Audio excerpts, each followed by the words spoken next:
Un an après les propos contre l'islam de la jeune Mila, les menaces continuent de rythmer sa vie, ainsi que celle de ses parents. Entre dépôt de plainte et protection, la famille admet connaître des hauts et des bas. Voici un an presque jour pour jour que la vie de Mila a basculé.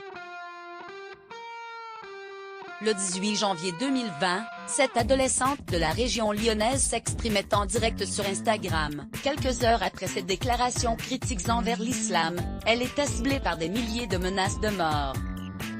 « J'ai perdu ma vie », déclare-t-elle dans un long entretien accordé au Point. Un an après les faits, accompagnée de ses parents, elle esquisse une sorte de bilan.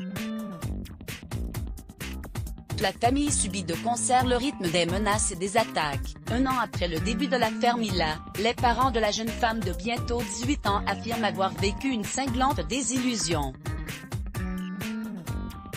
Aujourd'hui encore, leur fille dit savoir qu'elle risque de mourir égorgée, chaque jour, dans le monde réel. Aussi, sa mère, lasse, se désole de devoir encore aller déposer plainte après de nouvelles menaces de mort sur Twitter reçues ces derniers jours. La vie de cette famille a été chamboulée par l'affaire qui régit encore son quotidien. Notre domicile est protégé nuit et jour, précise cette mère désabusée. Constatez à quel point la haine est répandue à travers la manière dont notre fille Céline nous afflige, ajoute le couple.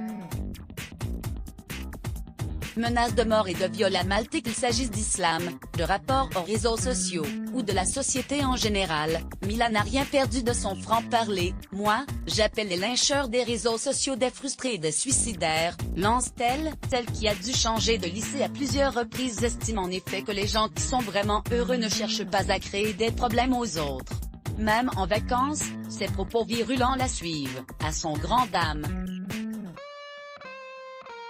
Cet été, alors qu'elle profitait d'un séjour linguistique à Malte, elle a été victime de menaces de mort et de viol, a fait savoir Audrey Kay, procureur de la République de Vienne. Son agresseur a été interpellé et jugé à Malte où il a été condamné à de la prison avec sursis, a précisé la magistrate. Crédit photo, capture TMC Let's Block ADS. Why?